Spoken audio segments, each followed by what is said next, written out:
इसके लिए हमारे प्रेसिडेंट साहब ने रिक्वेस्ट किया था कि हम सभी ओपन हार्टेड सरकार के साथ ताल में ताल मिलाकर काम करना चाहते हैं। मैं आपके माध्यम से भारत सरकार को ये बताना चाहता हूं कि हम सभी उत्तर प्रदेश के चार्टर्ड अकाउंटेंट सब मिलकर इस राज्य को आगे बढ़ाना चाहते हैं। तो ये निवेदन मैं मंत्री महोदय को, चूंकि मौका मिला है इसलिए बोलने से चूकूंगा नहीं, आपके माध्यम से हम सभी लोग इस देश को कैसे आगे बढ़ा सकते हैं, जीडीपी में हमारा क्या योगदान हो सकता है, उसके लिए हम बिल्कुल तैयार हैं। बस छोटी सी बात करके मैं खत्म करना चाहता हूं।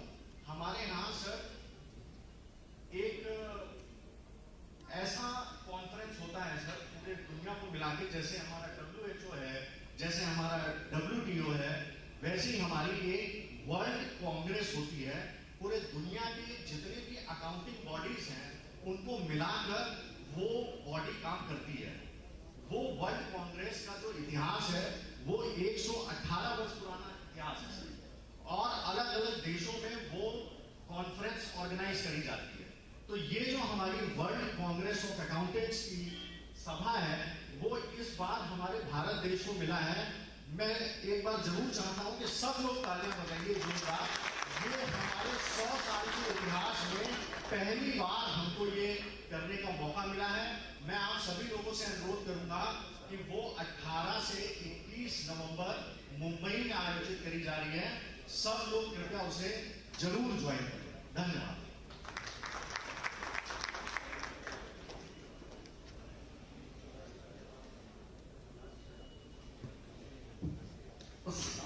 Largest country in the world, one of the oldest civilization, world's 6th largest economy, a global hub for innovation with one of the largest startup ecosystem. India, city of Mumbai on the western coast of Arabian Sea, among the most advanced and modern metropolises in the world, and the financial capital of India, gears up to host the most prestigious accountancy event of the world, 21st World Congress of Accountants from 18th to 21st November 2022, an event held every 4 years. The Olympic of Accountancy Profession. India hosts the event for the first time in 118 years since the WCOA came into being in 1904. Around 10,000 delegates expected to join virtually. More than 6,000 delegates from over 135 countries would congregate to exchange views at the world's most advanced Geo World Convention Center. The theme, Building Trust, Enabling Sustainability, will inspire the future of accountancy profession to create sustainable economies for the future. The ICI is honored to be the host for this mega event, which will bring together the world's largest conglomeration of professional accountants, regulators, leaders, and visionaries to advance the cause of the global accountancy profession. Now, with the ease of travel restrictions across the world and the situation returning to normal, we are working towards creating a never before and a unique experience for all our delegates. The year 2022 marks the 75th year of India's independence, and the Government of India is celebrating the year in a big way to showcase the glorious history of India. World Congress of Accountants 2022 would also be celebrated as a mega event to showcase the important role that the accountancy profession has been playing in the economic and social development of the country.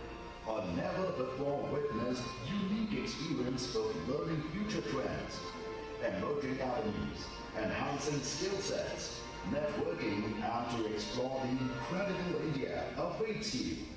We at ICAI are pleased to host you here in Mumbai, the financial capital of India, for the 21st World Congress of Accountants, with the theme Building Trust, Enabling Sustainability, from November 18 to 21, 2022, and give you a professionally enriching and personally rejuvenating experience.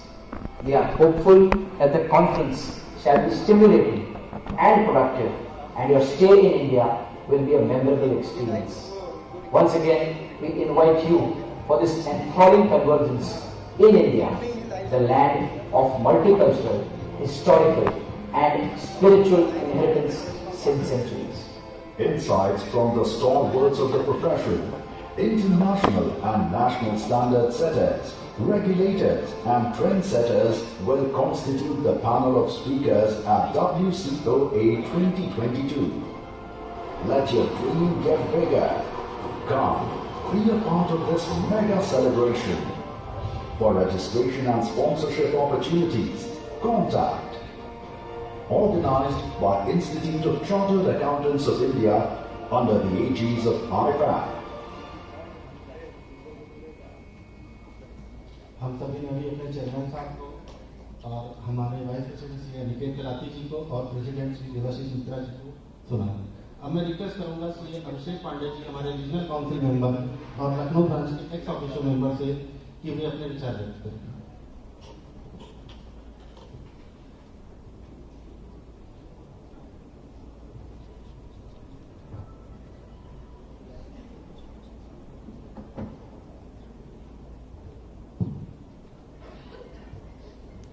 Thank you, Imran. Honorable Sri Rajnath Singh Ji, Defence Minister, Government of India, one of the senior-most leader of the country. Dr. Dinesh Sharma Ji, former Chief Minister of Uttar Pradesh. Respected Sri Anuj Goyal Ji, Central Council member and Chairman Committee on Financial Markets of the ICI.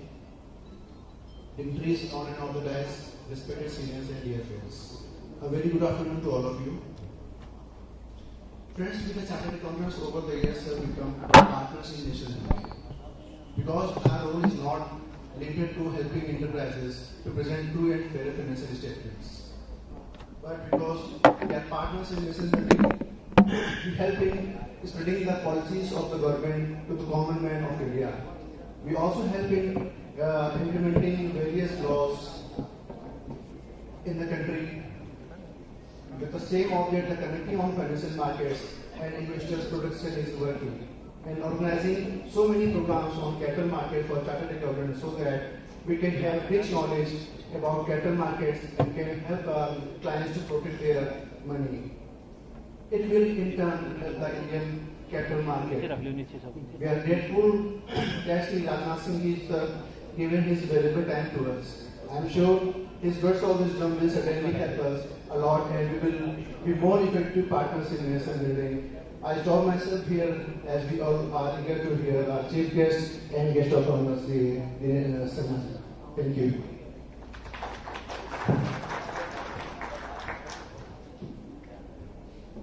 Thank you, Abhishek Pandey sir. अब मैं request करूंगा अपने CIRC chairman और Lucknow branch के official member Shri Atul Mehta sir से कि मैं सबको संबोधित करूं।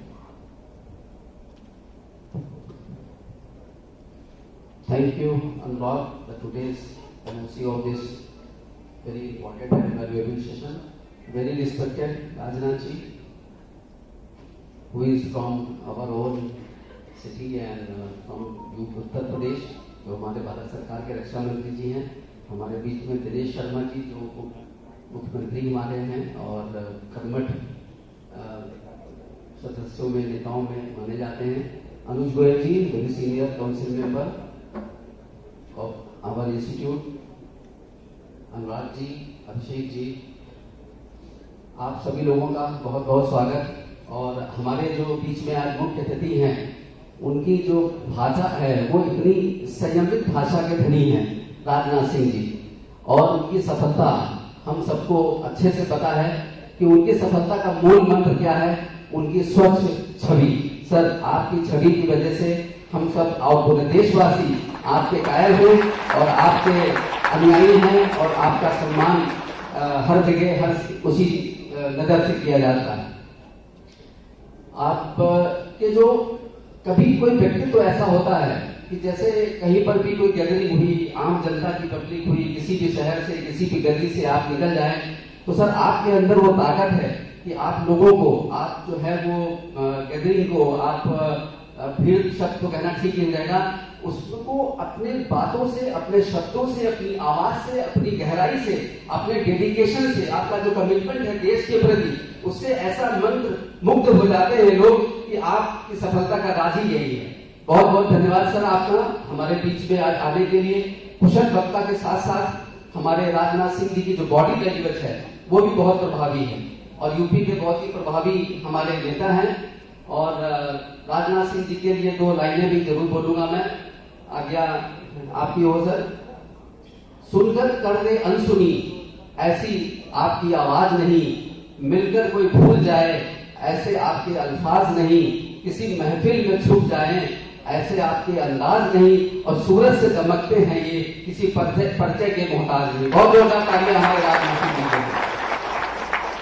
युवा मोर्चा हो या संगठन की बात हो या आम जनता की बात हो या मुख्य धारा तक, किसी भी फोरम पे कहीं पर भी अगर आपकी बात करी जाती है, राजनाथ सिंह जी जो इतने हमारे सीनियर सांसद हैं, हमारे देश को एक महत्वपूर्ण पद से सुशोभित कर रहे हैं, बहुत बड़ी जिम्मेदारी का निर्वाह कर रहे हैं, कि आप कौन ऐसा क्षेत्र है, कौन ऐसा फोरम है सर जो आपकी क्षमताओं का कायल नहीं है। So I am very thankful on behalf of our Central India Regional Council and on behalf of Lucknow Chartered Accountant Society, Lucknow branch and all the senior members that we are here to listen you। और जमीन से जुड़े हुए हैं आप, बिल्कुल जमीन से जुड़े होने की वजह से जो आपकी कार्यकर्ता और आम जनता के बीच में जो पहचान है,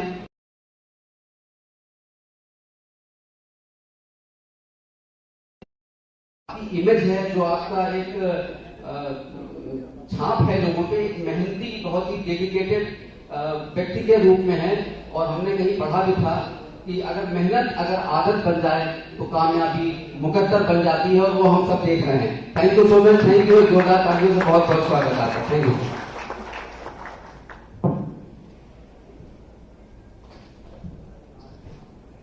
थैंक यू सर।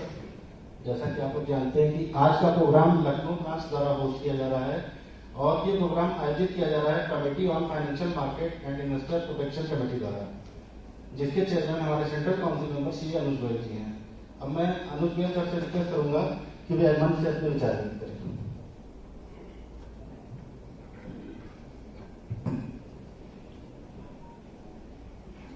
बहुत बहुत धन्यवाद। गॉडेस ऑफ नॉलेज मां सरस्वती, मां शारदे को नमन। With great pride and honor, I see Anuj Goyal, Chairman, Committee on Financial Market and Investors Protection of ICI. Welcome. Our Honorable Chief Guest, Sri Rajnath Singh Ji, Honorable Raksha Mantri of Government of India. I think the way he has contributed for the cause of the nation, I think it is something really great. A very big round of applause, friends. और लखनऊ को विशेष तौर पर धन्यवाद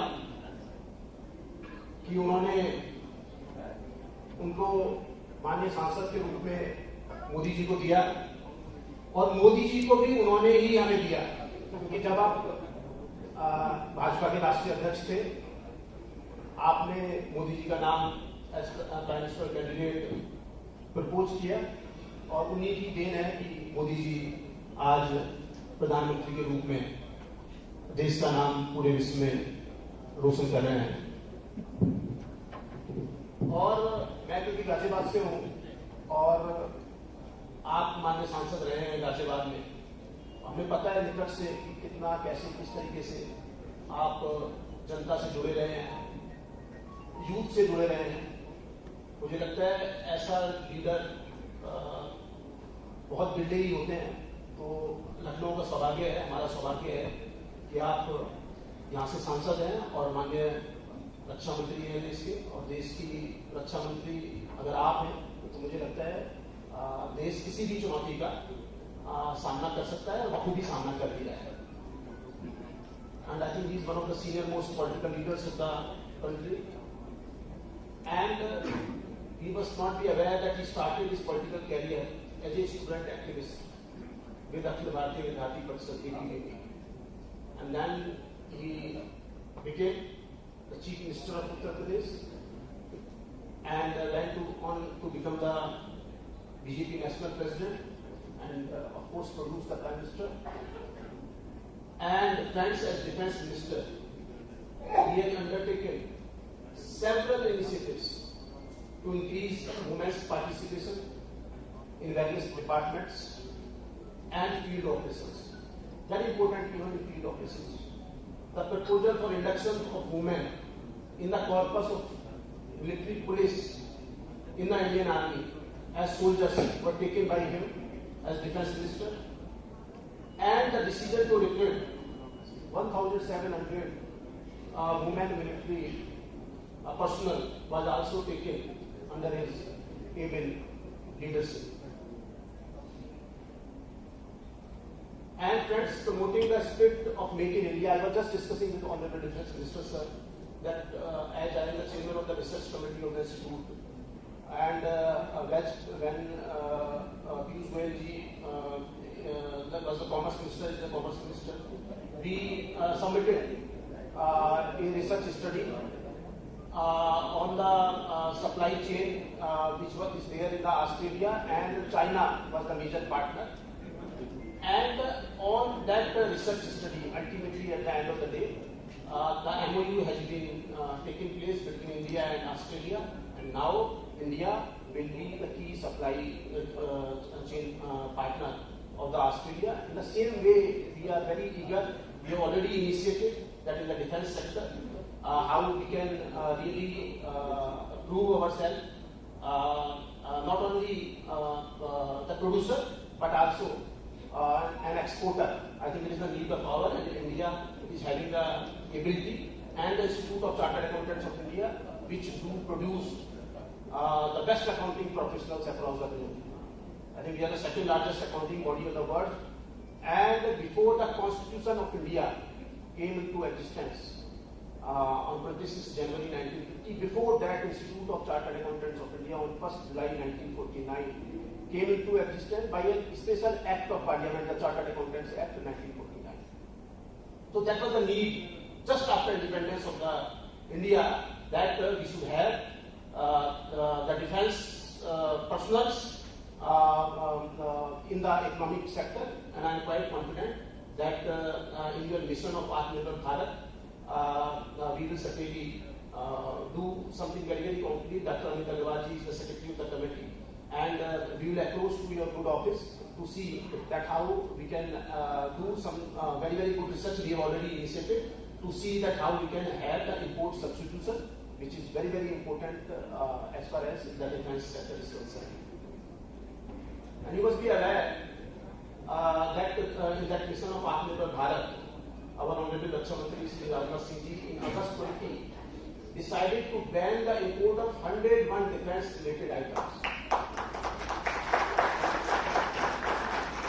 And then further in May 21, it was decided that another set of 108 military weapons and systems, including next generation corvettes, airborne early warning systems, tank engines, and radars will be entirely made in India.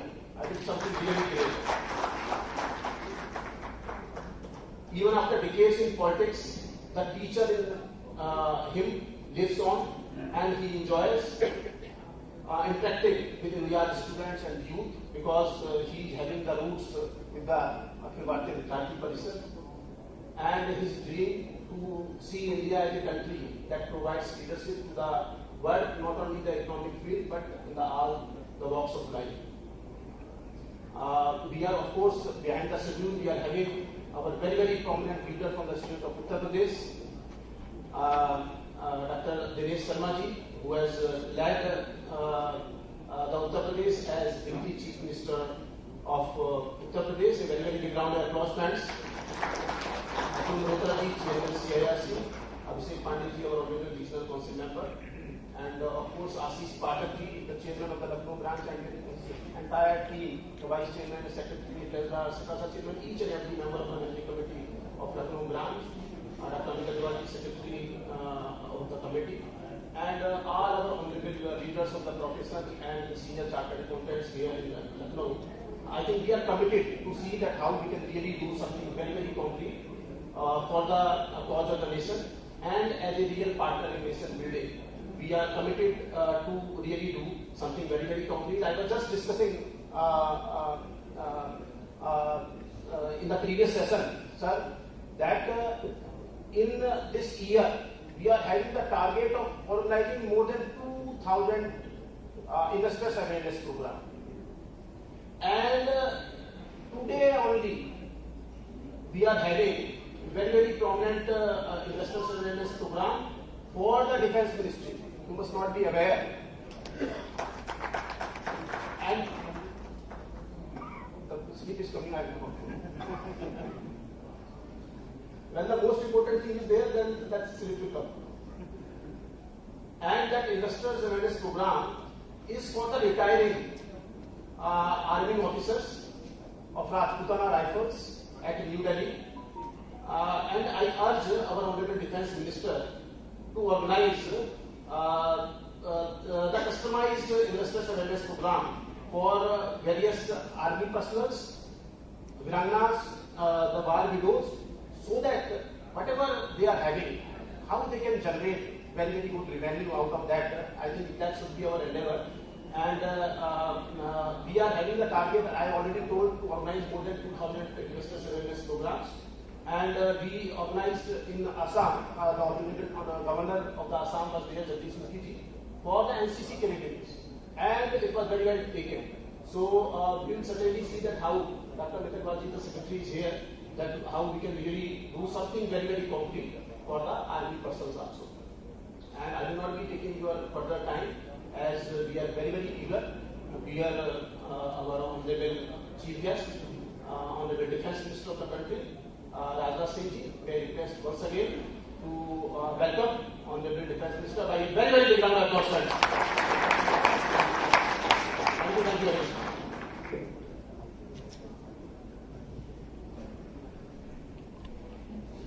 Thank you sir. अब मैं request करूंगा हमारे माननीय विशिष्ट अतिथि महोदय श्री दिनेश शर्मा जी, पूर्व उप मुख्यमंत्री उत्तर प्रदेश से, कि वे हम सभी को संबोधित करें।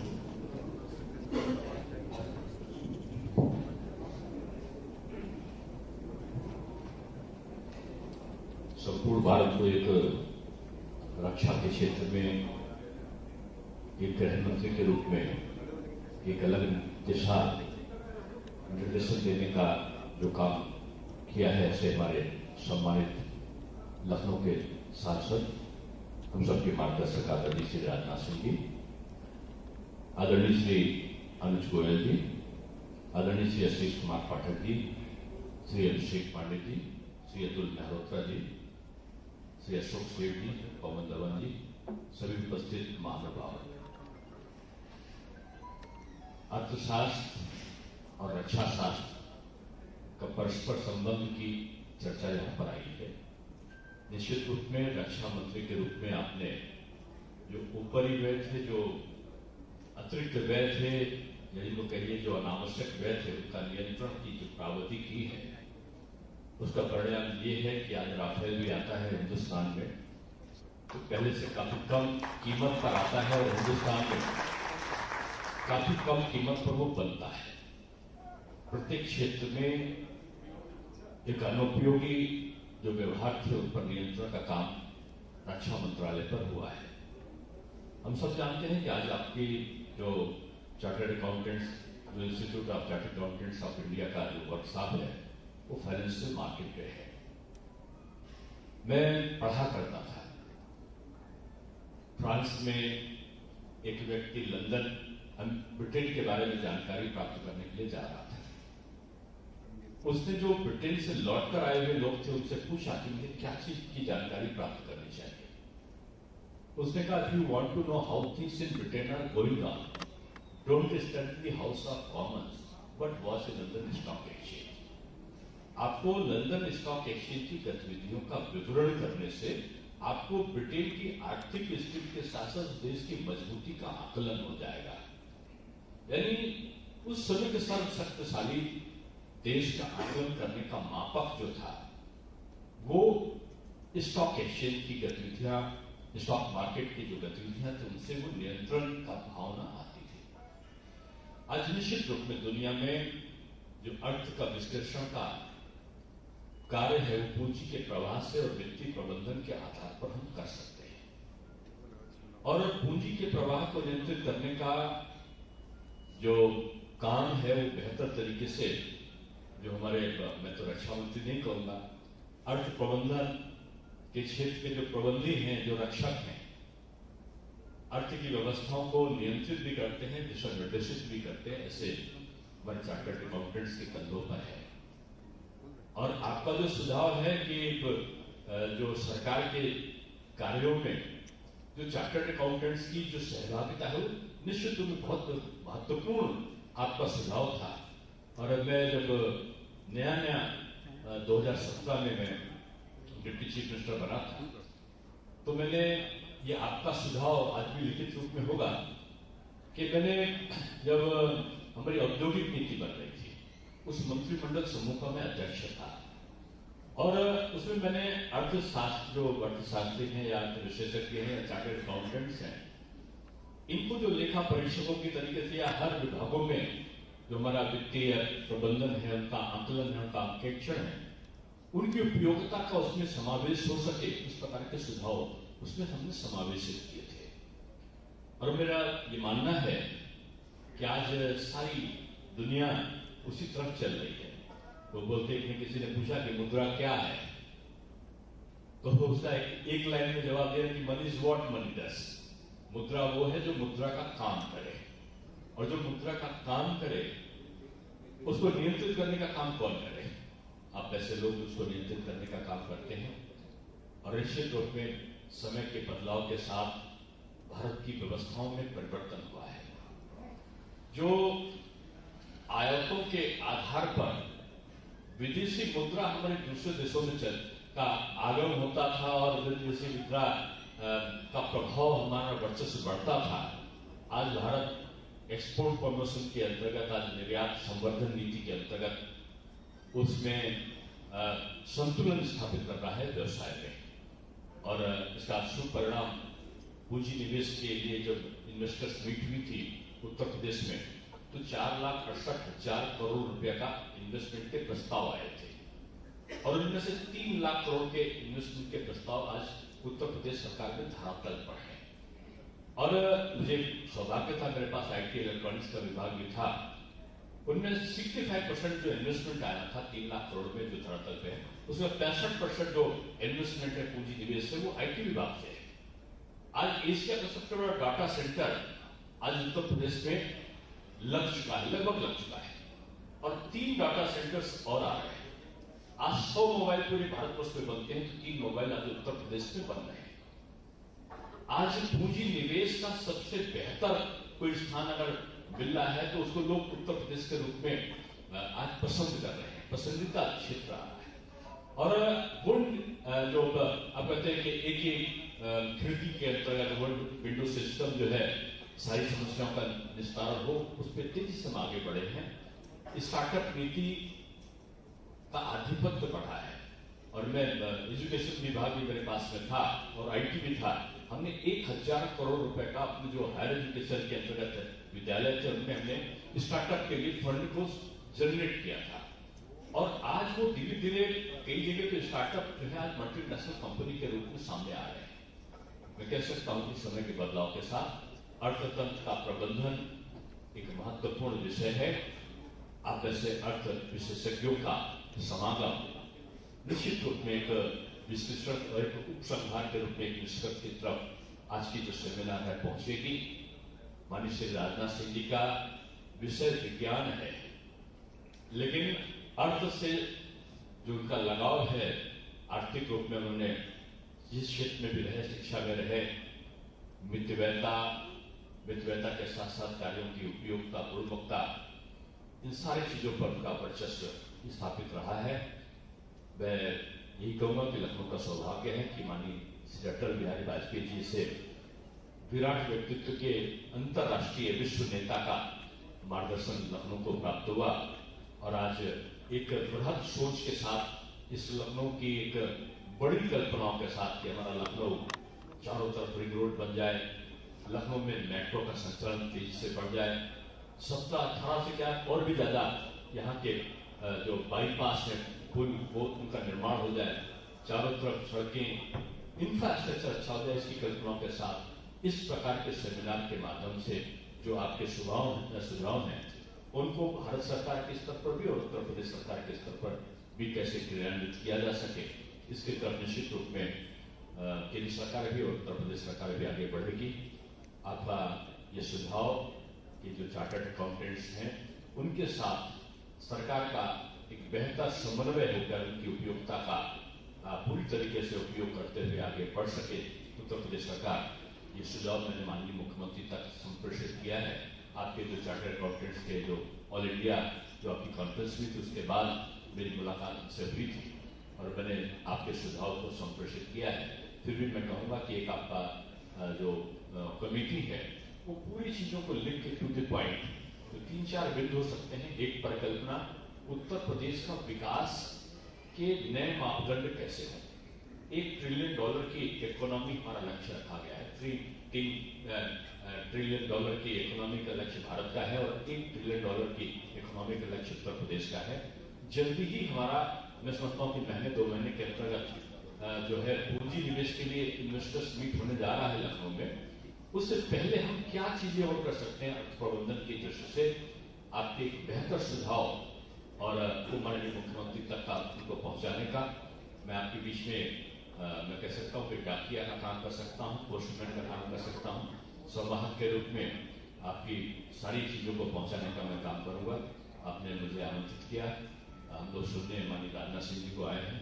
मैं आभार व्यक्त करता हूँ कि आपने इतना अच्छा ये जो 150-200 लोग की भी जो 150 लोग के जो समूह है, मैं समझता हूँ ये भारत की अर्थव्यवस्था का एक महत्वपूर्ण बिंदु लेकर उपस्थित विद्वत पुरुषों का समागम है, क्योंकि भारत से ही कौटिल्य का अर्थशास्त्र का जन्म हुआ और माननीय राजनाथ सिंह जी जो आज आए हैं, ये एकात्म मानववाद का दर्शन भी अर्थनीति पर निर्भर था माननीय दीनदयाल जी का, और उनका था नीचे का व्यक्ति ऊपर आए, ऊपर का व्यक्ति थोड़ा झुके, मिलाए, बराबर से आए, और वो कहते थे भूल गए राजरंग, भूल गए छकड़ी, 3 चीज याद रही, नून तेल लग रही। इसका जो सिद्धांत है वो आगे कैसे चल सके, ये आज का चिंतन का विषय निश्चित रूप में आपका होगा। साधुवाद कि आपने मुझे आमंत्रित किया, बहुत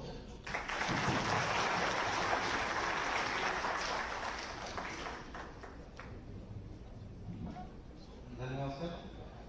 मेंबर्स, मुझे ये कहते हुए गर्व का अनुभव हो रहा है कि हमारी ब्रांच के इतिहास में पहली बार ये अवसर आया है कि हमारे देश के रक्षा मंत्री हमारे इंस्टीट्यूट के प्लेटफॉर्म से हमें संबोधित करेंगे। इस क्रम में मैं आग्रह करूंगा हमारे मुख्य अतिथि एवं हमारे देश के रक्षा मंत्री माननीय श्री राजनाथ सिंह जी से कि वे हमें संबोधित करेंगे।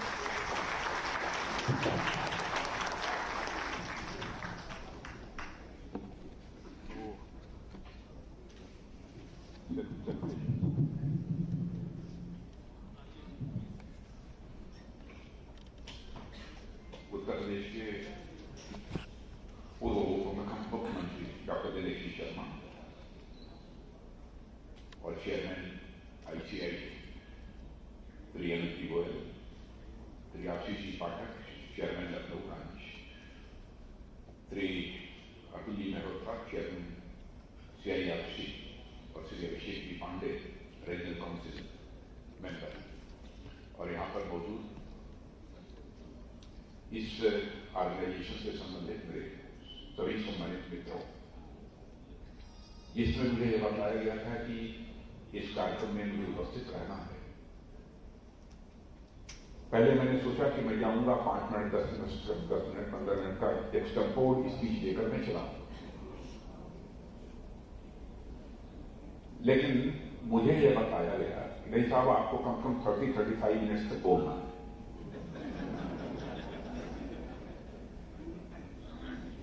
जब 30-35 मिनट तक बोलना है तो मैंने यह फैसला किया कि मेरे द्वारा कुछ ऐसा नहीं बोला जाना चाहिए जो कि आपका जो सब्जेक्ट है, आपका जो इशू है, उससे किसी प्रकार का बहुत डेविएशन हो।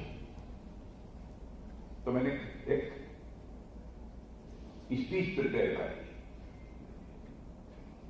और मैंने कहा कि ऐसे फोरम पर सामान्यतः बहुत एक्सटेम्पोर्ड नहीं बोलना चाहिए, बल्कि वेल प्रिपेयर्ड स्पीच हो उसके द्वारा भी बात कही जाए तो कोई ज़्यादा अच्छा होगा। वैसे बोलने के लिए इकॉनमी पर बहुत सारी चीज़ों पर मैं आपको भाषण पिला सकता हूँ, लेकिन मैं समझता हूँ कि कोई ज़रूरत नहीं है। डॉक्टर दिनेश शर्मा जी ने बहुत ही सटीक तरीके से अपनी बातें रखी हैं और उन्होंने ये भी बतला दिया कि राजनाथ सिंह जी का अर्थ के साथ लगाओ। तो मैं यही सोच रहा था कि कहीं इसका रॉन्ग इंटरप्रिटेशन किसी के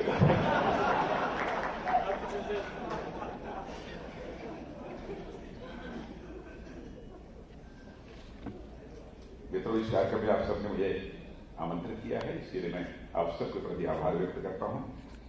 और सबसे पहले तो फाइनेंशियल मार्केट पर आप लोगों द्वारा आयोजित किए जा रहे इस वर्कशॉप के लिए आप सभी को मैं अपनी तरफ से हार्दिक बधाई देता हूं, शुभकामनाएं देता हूं इसकी सक्सेस के लिए।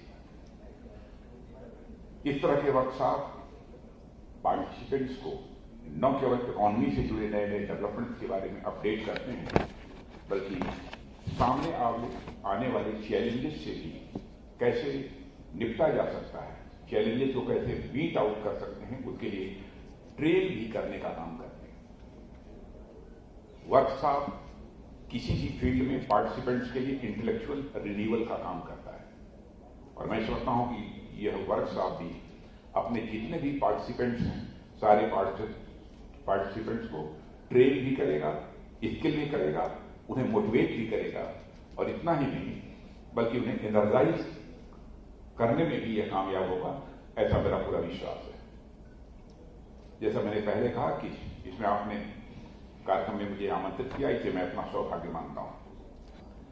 और साथियों, हमारे देश का जो कमर्शियल इकोसिस्टम है, जो बिजनेस इकोसिस्टम है, उसे चलाने में चार्टर्ड अकाउंटेंट्स की बहुत ही महत्वपूर्ण भूमिका होती है, बहुत ही महत्वपूर्ण भूमिका होती है। और मैं तो ये कह सकता हूं कि जो दुनिया के ताकतवर लोग होते हैं, ताकतवर जो समूह होते हैं, उन ताकतवर समूहों में से आप एक हैं। अब कहीं पर कोई कागज रखा हो, ऐसे ही फेंका हुआ, और यदि उस पर आपकी सिग्नेचर हो गई तो वेरीफाइड डॉक्यूमेंट हो गया। अब बताइए इससे बड़ा ताकतवर कौन होगा? आपने सिग्नेचर डाल दिया तो हो गया। बल्कि मैं तो ये कहूंगा कि हमारे अर्थतंत्र में फाइनेंशियल मैनेजमेंट और ऑडिटिंग की जो व्यवस्था है, आप सभी उसके बैकबोन हैं। आपके, जैसा मैंने कहा, सिग्नेचर में बहुत ही ताकत है और मैं यह भी कह सकता हूं कि आपका यह सिग्नेचर, इसी के भरोसे हमारे देश की इकोनॉमी का एक बहुत अहम हिस्सा संचालित भी होता है। और जिस तरह हमारे देश की सीमाओं पर अनेक प्रहरी लगे हुए हैं सीमाओं की सुरक्षा के लिए, और उनकी सजगता से यह राष्ट्र पूरी तरह से सुरक्षित है, उसी तरह देश की कॉमर्शियल और बिजनेस सिस्टम के प्रहरी आप हैं। आप स्वयं भी सजग रहकर देश सेवा कर रहे हैं और समाज को भी सजग करने का काम कर रहे हैं।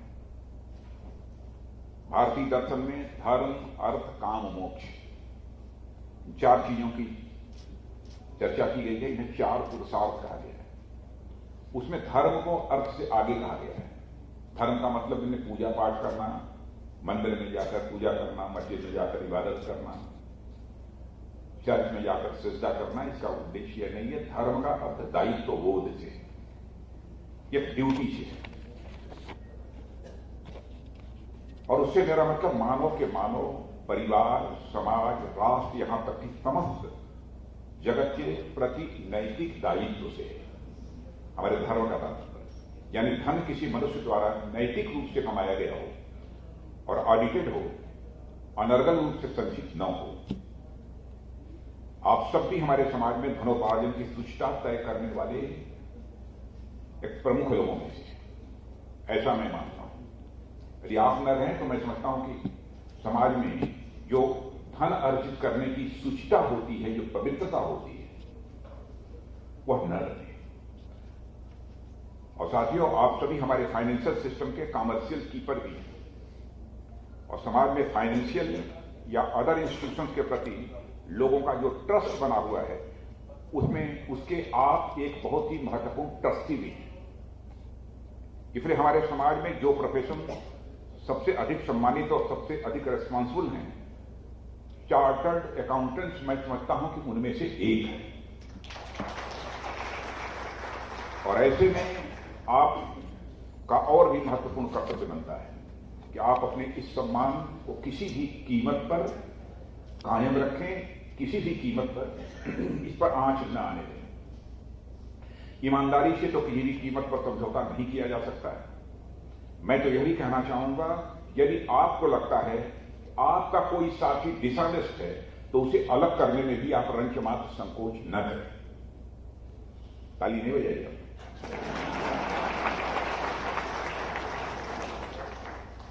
नहीं, आप अपने प्रति यदि सम्मान बनाकर रखना चाहते, आप ही की बात नहीं, कोई भी दुनिया की संस्था हो, मैं पॉलिटिकल क्षेत्र में भी काम करने वाले,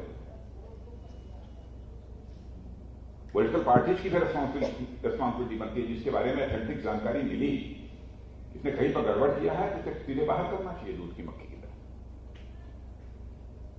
और इस संस्थान का जहां तक प्रश्न है, इसने बहुत बड़े बड़े नाम दिए हैं। हमारे इसमें कैडेट में भी जो सहयोगी हैं, पीयूष गोयल हैं, पहले हमारे सुरेश प्रभु जी हुआ करते, सब सारे चार्टर्ड अकाउंटेंट्स हैं। और इतना ही नहीं, कुमार मंगलम बिरला, दीपक पारेख, राकेश झुंझुनवाला जैसे उद्योग जगत की बड़ी बड़ी हस्तियां हैं, ये सब भी चार्टर्ड अकाउंटेंट हैं। और साथियों, जैसा कि हम देख रहे हैं कि वर्तमान में पूरी दुनिया की इकॉनमी इसमें बहुत ही कठिन दौर से गुजर रही है, और कोविड-19 के कारण पैदा हुए सप्लाई चेन डिसरप्शंस और लॉजिस्टिकल बॉटलनेक्स ने दुनिया अभी इस संकट से दुनिया अभी तक उबर नहीं पाई कि तब तक यूक्रेनियन कॉन्फ्लिक्ट का एक संकट पैदा हो गया, और यह दोनों ही देश यानी रशिया और यूक्रेन महत्वपूर्ण कमोडिटी प्रोड्यूसर हैं। इस सच्चाई से भी आप अच्छी तरह अवगत हैं। रशिया एक और खाद्यान्न और हाइड्रोकार्बन का बहुत बड़ा प्रोड्यूसर है, तो दूसरी ओर यूक्रेन वीट आदि का भी एक बहुत बड़ा महत्वपूर्ण प्रोड्यूसर है। ऐसे में निश्चित ही उनके बीच संघर्ष का प्रभाव सारी दुनिया पर पड़ा है। भारत उससे अछूता नहीं है, क्योंकि हम हाइड्रोकार्बन और ऑयल सीड्स आदि बड़ी मात्रा में इंपोर्ट करते हैं। ऐसे में इनकी कीमतों का प्रभाव हमारे देश पर भी पड़ा है, और हमारे देश में भी फूड एंड फ्यूल प्राइसेस भी बढ़ी हैं। ग्लोबल सप्लाई चेन और अन्य लॉजिस्टिकल बॉटलनेक्स के चलते कोर इन्फ्लेशन में भी बढ़ोतरी हुई है, यानी थोड़ी महंगाई बढ़ी है। इस सच्चाई को स्वीकार करना। और जब अतुल जी बोल रहे थे तो मैं बैठे बैठे यही सोच रहा था, क्योंकि कोविड-19 की जो क्राइसिस थी और ये यूक्रेनियन जो क्राइसिस है, इसके कारण हमारी इकॉनमी पर असर पड़ा है, थोड़ी कीमतें बढ़ी हैं। शायद अतुल जी उसी रॉ में मेरी भी कीमत आप लोगों के सामने बढ़ाने की कोशिश कर रहे हैं।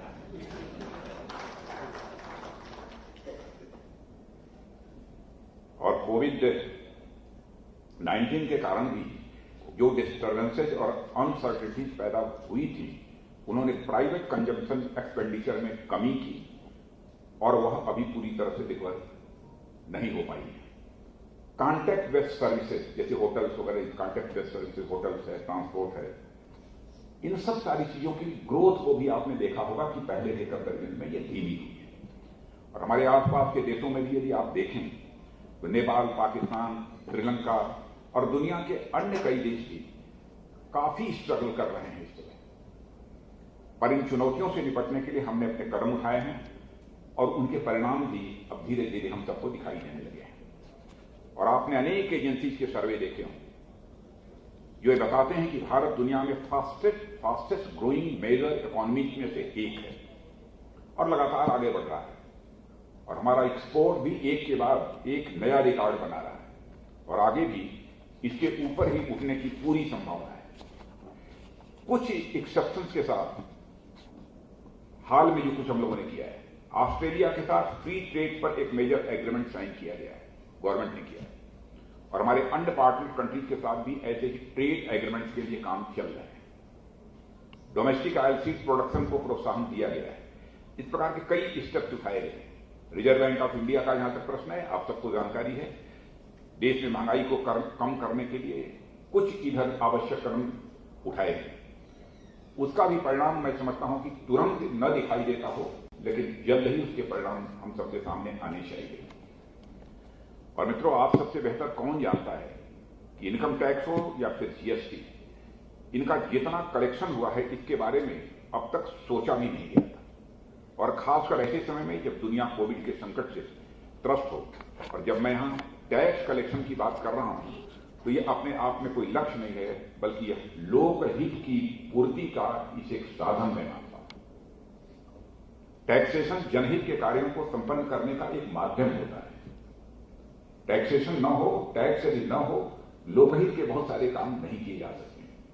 और मुझे बताते हुए खुशी और संतोष का अनुभव होता है कि वर्तमान सरकार की नई टैक्सेशन जो सिस्टम को देशवासियों का पूरा सहयोग मिला है। कोविड के संकट के समय जब वही रेवेन्यू प्रधानमंत्री गरीब कल्याण अन्न योजना के रूप में 80 करोड़ से अधिक लोगों को मुफ्त खाद्यान्न के रूप में पहुंचाया जा रहा है, 80 करोड़। और आपको जानकर यह खुशी होगी कि इस कार्यक्रम की सराहना अंतर्राष्ट्रीय मंचों पर भी हुई है। विश्व की सबसे बड़ी खाद्यान्न योजना की सराहना अंतर्राष्ट्रीय मंचों पर भी हुई है। और इसी तरह ग्लोबल और डोमेस्टिक लेवल पर भी नई इन्वेस्टमेंट हो रही हैं, जिनसे उम्मीद है कि सप्लाई चेन पर जो अब तक यह दबाव जो बना हुआ है उसमें भी कमी आएगी।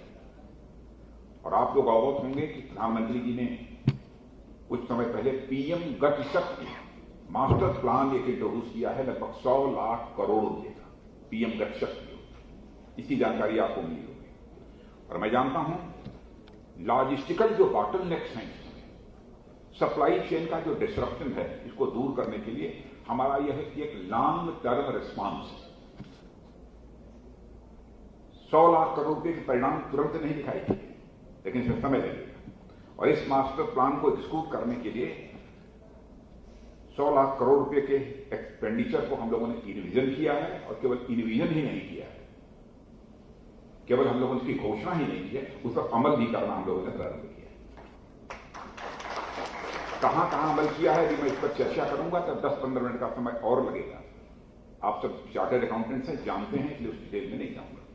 और साथियों, विभिन्न इंफ्रास्ट्रक्चर जैसे रोड्स है, रेलवे हैं, एयरपोर्ट्स हैं, पोर्ट्स हैं और शिपिंग इंफ्रास्ट्रक्चर का निर्माण कर हमारी प्राथमिकताओं में से यह सब प्रमुख है। प्रोडक्शन लिंक्ड इंसेंटिव स्कीम के चलते प्राइवेट इन्वेस्टमेंट बढ़ा है और जो अर्थव्यवस्था में डिमांड को मजबूत करेगा। इन्वेस्टमेंट बढ़ेगा तो बट नेचुरल है डिमांड बढ़ेगी। और किसानों को डायरेक्ट इनकम सपोर्ट, इसमें पीएम किसान सम्मान निधि और अन्य जो इनकम सपोर्ट इंटरवेंशन का उद्देश्य जो हम लोगों ने किया है, उसका उद्देश्य प्राइवेट कंजम्पशन एक्सपेंडिचर को उस दशा में वापस लाना है जहां हम पैंडेमिक के पहले थे। या गवर्नमेंट ने जो सारे स्टेप्स उठाए हैं वो इस दृष्टि से उठाए हैं। और इन सभी प्रयासों के चलते हमारे डोमेस्टिक डिमांड, चाहे वो इन्वेस्टमेंट से संबंधित हो, चाहे वह कंजम्पशन से संबंधित हो, उनमें तेजी से बढ़ोतरी हो रही है। और इस सच्चाई को आप भी स्वीकार करेंगे कि हमारी इकोनॉमी की रिकवरी वी शेप्ड हो रही है। वी शेप्ड हमारी इकोनॉमी की इसमें रिकवरी हो रही है। इंफ्रास्ट्रक्चर और लॉजिस्टिक्स पर जिस तरीके से हमारी गवर्नमेंट ने ध्यान केंद्रित किया है, उससे सप्लाई साइड में आने वाली बाधाओं से निजात मिलनी भी अब शुरू हो गई है। कोविड वैक्सीनेशन की सफलता के चलते कॉन्टैक्ट बेस्ड सर्विसेज भी धीरे धीरे अपनी स्पीड पकड़ रहे हैं और हमारी इकोनॉमी को पटरी पर आने के लिए मैं इसे एक शुभ संकेत मानता हूं। और साथियों, अभी मैंने आप लोगों के सामने इंडियन इकोनॉमी की एक झलक रखी है और इसकी वर्तमान स्थिति और भविष्य के बारे में चर्चा भी की है। अब मैं हमारे देश में इमीडिएट फ्यूचर से थोड़ा और आगे मीडियम और लॉन्ग टर्म प्रॉस्पेक्ट्स के बारे में कुछ बातें आपके सामने यहां पर मैं रखना चाहूंगा। जैसा कि आप लोग जानते हैं कि किसी भी इकोनॉमी के ग्रोथ के लिए कुछ अत्यंत महत्वपूर्ण रिक्वायरमेंट्स होते हैं। वे रिक्वायरमेंट्स क्या है? पहला हमारा रिक्वायरमेंट, व्यक्ति शिक्षित होना चाहिए, स्वस्थ होना चाहिए, टेक्निकली साउंड होना चाहिए और स्किल्ड ह्यूमन रिसोर्स के रूप में, यानी एक उसके अंदर स्किल होनी चाहिए। दूसरी चीज कैपिटल होनी चाहिए। तीसरी चीज टेक्नोलॉजी होनी चाहिए। चौथी चीज मार्केट और मार्केट एक्सेस होना चाहिए। सेट ऑफ इंस्टीट्यूशन जैसे rule of law, independent courts, free press और रेगुलेटरी सिस्टम होना चाहिए। यह सब सारी चीज किसी भी देश की इकोनॉमी की ग्रोथ के लिए आवश्यक होते हैं। पहली रिक्वायरमेंट है साथियों, देश का शिक्षित, स्वस्थ और टेक्निकली अवेयर और कॉम्पिटेंट और डाइवर्स स्किल सेट संपन्न होना, माने ह्यूमन रिसोर्स इस प्रकार का होना चाहिए। और आप लोगों ने नेशनल एजुकेशन पॉलिसी देखी होगी, गवर्नमेंट ने इन सब सारी बातों को ध्यान में रखते हुए नेशनल एजुकेशन पॉलिसी बनाई है। वोकेशनल एजुकेशन पर हमारी गवर्नमेंट ने विशेष बल दिया है और इंडस्ट्री और एकेडमिया के कोलैबोरेशन का भी प्रोविजन हम लोगों ने इस एजुकेशन सिस्टम में, न्यू एजुकेशन पॉलिसी में भी किया है। और इसी तरह से शारीरिक और मानसिक स्वास्थ्य को मानव संसाधन के लिए भी बनी, ये बहुत ही ह्यूमन रिसोर्स के लिए बहुत ही अहम मानते हुए हम नई एजुकेशन पॉलिसी पर भी हम लोगों ने विशेष ध्यान दिया है। नए नए IIT, IIMs, polytechnic college, medical college स्थापित करने और मेडिकल सीट्स में बड़ी संख्या में हम लोगों ने बढ़ोतरी की है, इसकी भी आपको जानकारी है। हमारे उत्तर प्रदेश में, केवल उत्तर प्रदेश ही नहीं बल्कि हिंदुस्तान के अन्य राज्यों में भी धड़ाधड़ मेडिकल कॉलेजेस खोले जा रहे हैं। और मेरी यहां तक जानकारी है कि उत्तर प्रदेश के 58 या 64 जिलों में मेडिकल कॉलेज खोले जा चुके हैं। इतनी मैंने अभी तक पहले रिक्वायरमेंट की बात की है। दूसरा हमारा जो रिक्वायरमेंट है इकोनॉमी की ग्रोथ के लिए, जिसके बारे में मैं चर्चा करना चाहता हूं, वह है कैपिटल। जिन संकटों का अभी मैंने जिक्र किया था, उनके चलते या फिर अन्य कारणों से कई बार मार्केट में कैपिटल स्कैर्सिटी पैदा हो जाती है। और एक बार मार्केट में कैपिटल की कमी यदि आ जाती है तो वह केवल तात्कालिक नुकसान ही नहीं होता है, बल्कि वह इन्वेस्टमेंट को डिप्रेस करके लॉन्ग टर्म नुकसान में बदल देता है। और 2014 में अनेक बैंक एनपीए और घाटे के बोझ के तले दबे हुए थे, इसकी आपको जानकारी है। वे नए लोन देने की स्थिति में दूर दूर तक नहीं थे। 2014 की बात बतला रहा हूं। ऐसी समस्याओं से निपटने के लिए भी सरकार ने कई रिफॉर्म्स किए पिछले 8 वर्षों में, और हमने मजबूती से कदम उठाकर कुछ बैंकों को आपस में मर्ज किया, कुछ बैंकों के प्राइवेटाइजेशन की ओर बढ़ते हुए हम उन्हें नया जीवन देने का प्रयास कर रहे हैं। और गवर्नमेंट ने पब्लिक सेक्टर बैंक्स को कैपिटलाइज करके भी उन्हें रिवाइव करने के लिए कई मेजर स्टेप्स उठाए। मैं पब्लिक बैंक की बात कर रहा हूं। बैंक जो अब तक कहीं एनपीए या फिर इसी तरह के अन्य कारणों से नुकसान में चल रहे थे, हमने उनके पुनरुद्धार किया है। और आज बैंक मार्केट में भली भांति लोन्स आदि भी उपलब्ध करा रहे हैं। लोन हमको नहीं मिल रहा है, शायद इसकी शिकायत आपको सुनने को नहीं मिलेगी। और साथियों, स्टार्टअप्स, पहले स्टार्टअप एक ऐसा शब्द था कि लोग इसका अर्थ ही नहीं समझते थे कि स्टार्टअप है क्या। लेकिन आज जो भी पढ़ा लिखा नौजवान है अच्छी तरह समझने लगा कि स्टार्टअप है क्या। एक समय था, मुझे याद है कि हमारे देश में स्टार्टअप की संख्या केवल 500 थी। आज स्टार्टअप की संख्या बढ़कर मोर देन 60,000 हो गई। ये कोई छोटी बात नहीं है। और स्टार्टअप के लिए हमारे देश में वेंचर कैपिटल फंडिंग का कल्चर भी डेवलप हुआ है, जो अर्ली स्टेज पर उनकी हैंड होल्डिंग के लिए भी बहुत महत्वपूर्ण है, ऐसा मैं मानता हूं। और स्टार्टअप बेस्ड इनोवेशन इकोसिस्टम की सफलता इस बात से हम देख सकते हैं कि देश में यूनिकॉर्न्स की संख्या 100 के पार पहुंच गई है। यूनिकॉर्न्स माने जिनकी पूंजी लगभग मोर देन $1 बिलियन की है, 100 से ऊपर पहुंच गई। और ये शेयर मार्केट में शायद लिस्टेड नहीं होती हैं यूनिकॉर्न, इस बात की भी आपको जानकारी देगी। और साथियों, इसी तरह से रिटेल इन्वेस्टर्स को भी हमने भरोसा दिलाया है और हमने इनसाइडर ट्रेडिंग पर लगाम लगाई है। और ट्रेडिंग प्रोसेस में टेक्नोलॉजी और डिजिटल आर्किटेक्चर को बढ़ावा दिया है और ट्रेडिंग प्रोसेस को ट्रांसपेरेंट भी किया है। अब गांवों और सुदूर क्षेत्रों में रहने वाले लोग भी एक मोबाइल के माध्यम से सभी रिस्क को समझते हुए अपना पैसा मार्केट में लगाने के लिए पूरी तरह से तैयार है। और आपको जानकर खुशी होगी कि गांवों में भी मोबाइल के माध्यम से पैसा आप लगा रहे हैं लोग, नौजवान। इस तरह मार्केट में रिटेल इन्वेस्टर्स के भारी संख्या में आने से मार्केट की डेप्थ और रेजिलियंस ये दोनों बढ़ी है और इससे हमारे बिजनेस को कैपिटल की इजी अवेलेबिलिटी वर्तमान में देखने को मिली है।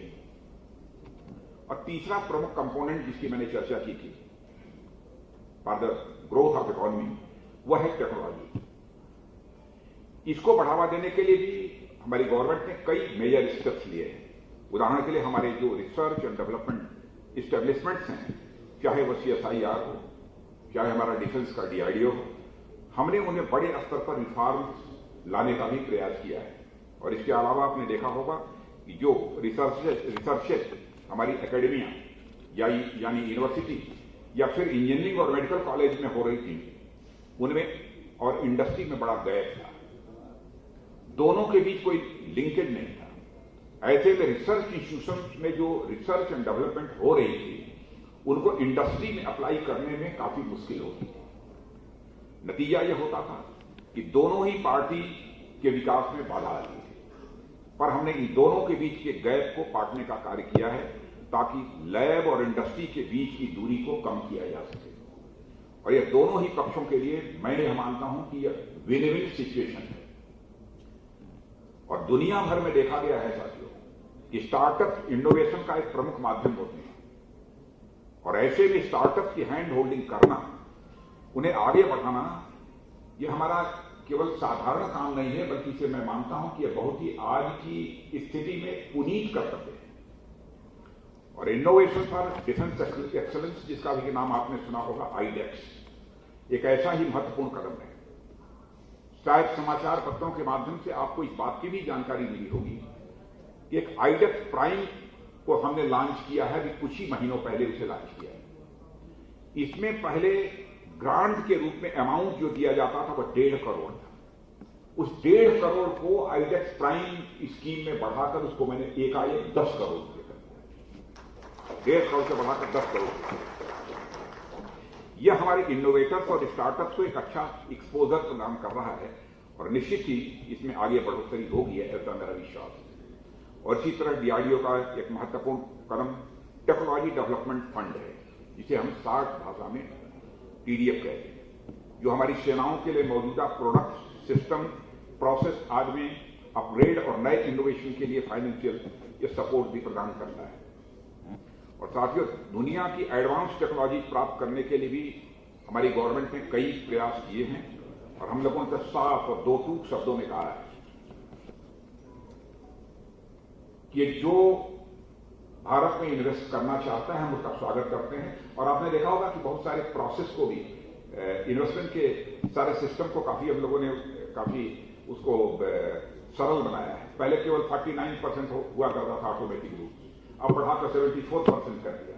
गवर्नमेंट रूप से 100% इन्वेस्टमेंट करिए।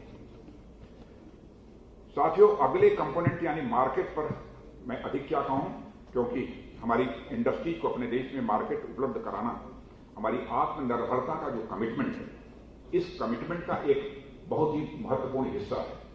और हमने अपनी डोमेस्टिक इंडस्ट्री के लिए डोमेस्टिक मार्केट की भी अनफेयर फॉरेन कंपटीशन से प्रोटेक्ट करने का भी पूरा प्रयास किया है। और साथ ही साथ हम अपने डोमेस्टिक बिजनेस के बाहर देशों में भी मार्केट एक्सेस दिलाने का प्रयास कर रहे हैं ताकि वे बाहर भी मार्केट कैप्चर कर सकें।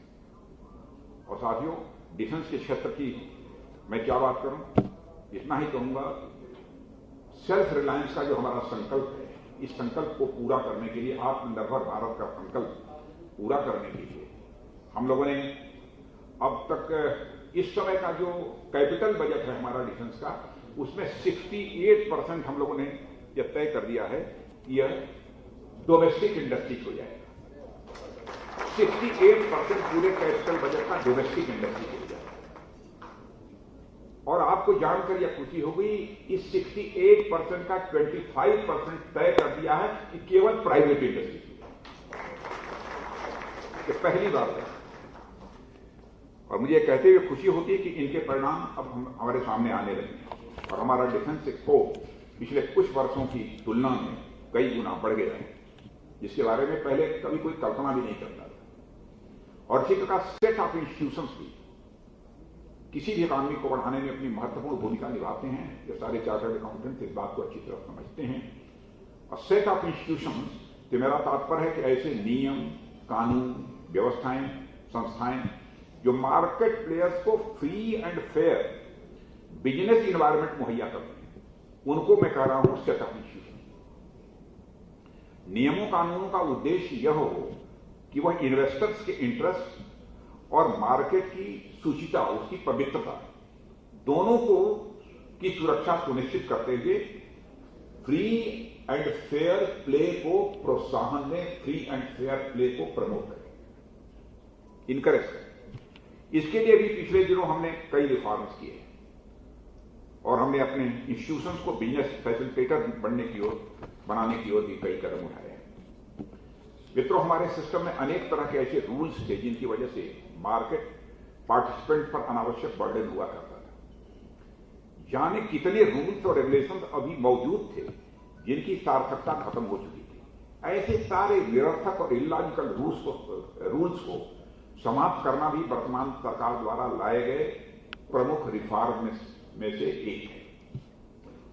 बिजनेस की आसानी के लिए हमने प्रोसेस सिंप्लीफिकेशन जैसे रिफॉर्म्स किए हैं और इसके साथ साथ रेगुलेटरी आर्किटेक्चर में रेड टेपिज्म को कम करने के लिए भी इसी तरह के हमने कई कदम उठाए।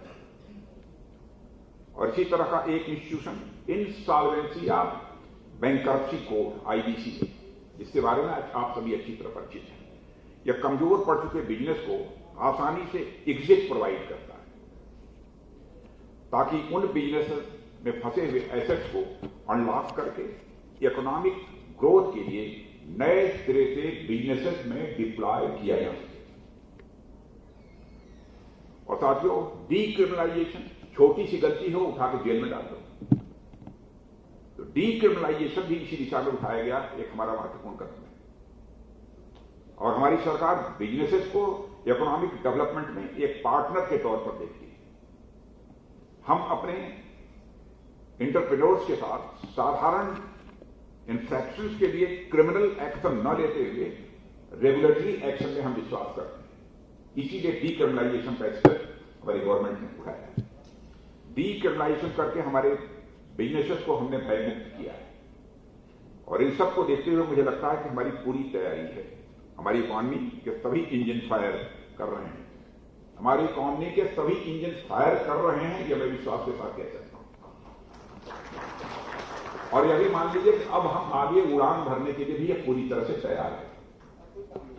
यानी हमारा टारगेट जो कम से कम आगामी कुछ वर्षों में $5 ट्रिलियन की इकॉनमी बनाने का जो लक्ष्य है, इस लक्ष्य को हम हासिल करके रहेंगे, ऐसा मेरा पूरा विश्वास है। इकॉनमी के संदर्भ में बहुत सारी बातें मित्रों मैंने आपके सामने रखी। जहां तक उत्तर प्रदेश का प्रश्न है, उत्तर प्रदेश में लॉ एंड ऑर्डर की सिचुएशन बेहतर है। इस सच्चाई को तो कम से कम सभी स्वीकार करेंगे। यहां पर उद्योग जगत को काम करने में कोई बहुत अवरोध पैदा होगा, मैं समझता हूं कि अब इसकी कल्पना भी नहीं की जा सकती। और ह्यूमन रिसोर्स के डेवलपमेंट के लिए उत्तर प्रदेश सरकार ने कई मेजर स्टेप्स लिए हैं और आगे भी करने का सोच रही है। योगी जी ने बहुत ही अच्छा काम किया है यहां पर। और यहां पर मिड डे मील में कितनी शिकायतें पहले आती थी, उनका कोई हिसाब नहीं। मुझे यहां तक सुनने में आता था कि आंगनबाड़ी में बच्चों के लिए लाई गई पंजीरी आंगनबाड़ी कार्यकर्ताओं के पशुओं को खिलाने के काम आती थी। पहले पंजीरी अब तो बंद है। हाई क्वालिटी एजुकेशन की दृष्टि से भी मैंने कहा कि स्टेट गवर्नमेंट ने कई मेजर स्टेप्स उठाए हैं। महिलाओं की सेफ्टी और डिग्निटी इंश्योर करने के लिए मिशन शक्ति जैसे अभियान ये हमारे उत्तर प्रदेश सरकार ने बनाए हैं। इंफ्रास्ट्रक्चर डेवलपमेंट की यहां चर्चा मैं करना चाहूंगा। इंफ्रास्ट्रक्चर डेवलपमेंट उसका परिणाम मैं समझता हूं कि आपको उत्तर प्रदेश में, मैं नहीं चाहता हूं कि हमने इसमें परफेक्शन हासिल कर दिया, ऐसा नहीं, लेकिन उस दृष्टि से हम काफी कदम आगे बढ़ा रहे हैं, इतना तो मैं कह सकता हूं। और इन डिफेंस इंडस्ट्रियल कॉरिडोर, अब तमिलनाडु और उत्तर प्रदेश दो ही राज्य हैं जहां पर कि यह industrial corridor, defence industrial corridor की घोषणा की गई है और यहां पर आपको जानकर खुशी होगी कि उत्तर प्रदेश में भी इन्वेस्टमेंट हो रहा है, तमिलनाडु में भी इन्वेस्टमेंट अब हो रहा है। और लखनऊ का जहां तक सवाल है, आपने देखा होगा कि अभी हाल में ही ब्रह्मोस मिसाइल की मैन्युफैक्चरिंग यूनिट का मैंने अभी एक शिलान्यास किया है। ब्रह्मोस मिसाइल, अब ब्रह्मोस मिसाइल का करिश्मा क्या होता है मैं समझता हूं बतलाने की जरूरत नहीं है, क्योंकि दुनिया के कमजोर दिलों वाले लोग डर जाते हैं ब्रह्मोस मिसाइल। सब मिला जुलाकर मैं कह सकता हूं कि दुनिया की टॉप 3 इकोनॉमी में आकर हम खड़े हो जाएं, यह हमारा उद्देश्य है। और मैं समझता हूं कि इस लक्ष्य को प्राप्त करने में आपका जो कंट्रीब्यूशन है, तो क्या कहें उसको, अनमोल आवश्यक भी है और बहुत ही जो भी आपका कंट्रीब्यूशन होगा उसकी कोई कीमत नहीं लगाई जा सकती। अनमोल का मतलब तो यही ना, अनमोल है। और मित्रों, इस अवसर पर मैं समझता हूं कि इससे ज्यादा कुछ न कहते हुए मैं पुनः आप सबके प्रति आभार व्यक्त करता हूं।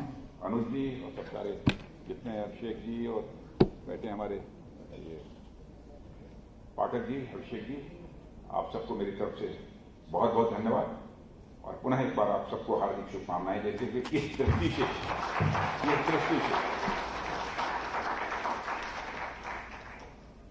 भारत की इकॉनमी में बूम आए,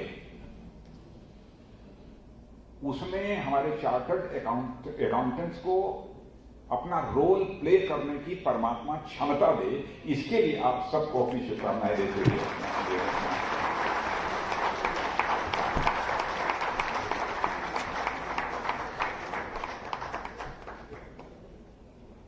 थैंक यू सर। आपके माध्यम से हमें सरकार की बहुत सी महत्वपूर्ण योजनाओं की जानकारी हुई। अब मैं आग्रह करूंगा सीए विष्णुकांत गुप्ता जी से कि वे सीए अभिषेक पांडे जी को स्मृति चिन्ह देकर सम्मानित करें।